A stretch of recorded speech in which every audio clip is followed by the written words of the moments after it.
اس نے گھر سے بھاگنے کا بڑا فیصلہ کر لیا تھا۔ اس فیصلے کا اپنے بوائے فرینڈ کو بتایا۔ وہ خوشی سے چلایا، یہ ہوئی نا محبت۔ گھر سے بھاگنے کے لیے پچھلی رات کا وقت طے پا گیا۔ وہ چوری چھپے اپنے چند ضروری کپڑے اور اپنی چھوٹی موٹی چیزیں بیگ میں پیک کر کے مقررہ وقت کا بے چینی سے انتظار کرنے لگی۔ اس دوران اس کے بوائے فرینڈ کی کال آ گئی اور کہنے لگا، ماں نے کوئی زیور شیور بھی بنایا ہوگا، وہ بھی ہاتھ میں کر لو، مشکل وقت میں کام آئے گا۔ اچھا میں کچھ کرتی ہوں۔ اسے پتا تھا کہ اس کی ماں نے اس کے لیے سونے کے زیورات بنا رکھے تھے۔ وہ ماں کے کمرے سے زیورات نکالنے کی ترکیب سوچنے لگی۔ وقت بہت کم تھا۔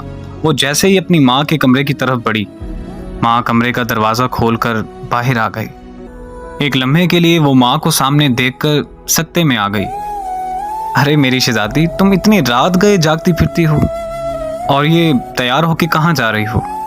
وہی تو بتانے آ رہی تھی، رات کو لیٹ فون آیا تھا، یونیورسٹی والوں نے ایمرجنسی کچھ کام کے لیے بلایا ہے، میری کچھ سہیلیاں بھی جا رہی ہیں۔ اس نے خود کو سنبھالتے ہوئے جھوٹ گھڑ دیا۔ اچھا تم ایسے کرو کہ تم میرے کمرے میں بیٹھو، میں تمہارے لیے کچھ بنا کے لاتی ہوں۔ ماں کچن میں چلی گئی اور وہ ماں کے کمرے میں داخل ہو گئی۔ اس نے جلدی سے پیٹی کا دروازہ کھولا اور اس کی نظر سب سے پہلے اپنے لیے بنے لال رنگ کے لہنگے پر پڑی، جو اس کی ماں نے شادی والے دن کے لیے اس کی پسند سے بنوایا تھا۔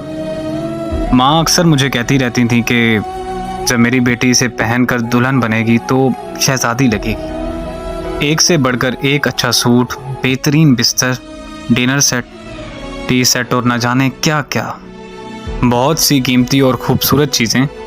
کچھ چیزیں تو ایسی تھیں جو ماں نے چوری چوری بنا رکھی تھیں، جن کا علم بھی مجھے آج ہوا۔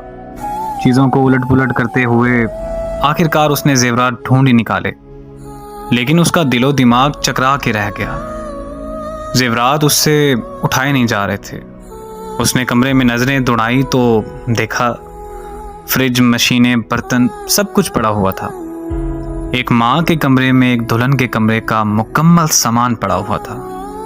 ضمیر نے اسے جھنجھوڑا اور وہ سوچوں میں گم ہو گئی۔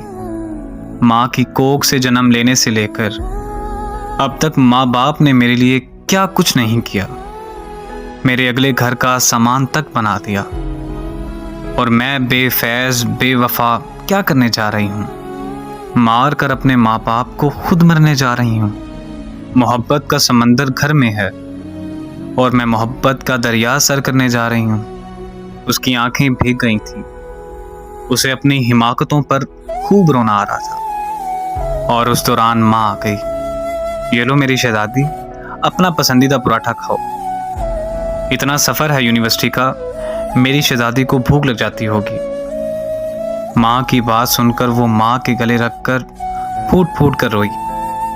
ماں نے ماتھا چوم کر آنسو صاف کرتے ہوئے پوچھا، میری شہزادی کیوں رو رہی ہو؟ وہ نظریں چراتے ہوئے کہنے لگی، ماں مجھ سے کتنی محبت کرتی ہو نا۔ یہ بھی کوئی بات ہوئی؟ بھلا ماں سے بڑھ کر کون محبت کر سکتا ہے؟ اس دوران اس کے موبائل کی گھنٹی بار بار بجنے لگی۔ اس نے کال کاٹتے ہوئے میسج لکھا، سوری میں نہیں آ سکتی، اور میں کبھی نہیں آ سکتی۔ یہ جو ماں کی محبت ہوتی ہے نا، یہ محبتوں کی بھی ماں ہوتی ہے۔ اللہ پاک ہر بیٹی کا نصیب اچھا کرے، اور اللہ تعالیٰ سب پر ان کے والدین کا سایہ ہمیشہ سلامت رکھے، آمین۔